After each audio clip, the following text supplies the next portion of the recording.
بسم اللہ الرحمن الرحیم۔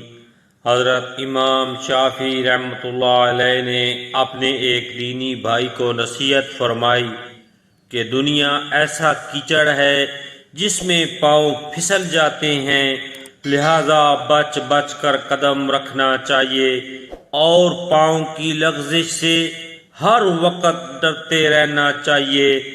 دنیا ذلت کا گھر ہے، اس کی آبادی کا منتہا بربادی ہے، اس میں رہنے والوں کو تنہا قبروں تک جانا ہے، اس کا اجتماع افتراق پر موقوف ہے، اس کی وسعت فقر کی طرف لوٹا دے گی، اس کی کثرت مشقت میں پڑنا ہے اور اس کی تنگی سہولت میں پہنچنا ہے۔ پس ہمتاً اللہ تعالی شانہ کی طرف متوجہ رہو اور اللہ جل شانہ نے جتنا رزق عطا فرما دیا اس پر راضی رہو۔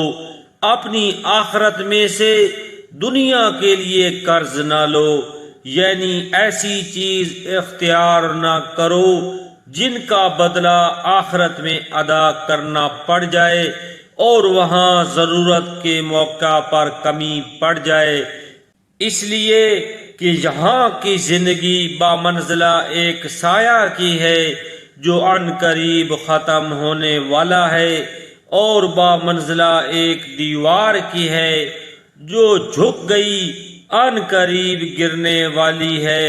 نیک عمل کثرت سے کرتے رہو اور امیدیں بہت کم باندھو۔ اللہ رب العزت عمل کی توفیق عطا فرمائے۔ جزاک اللہ۔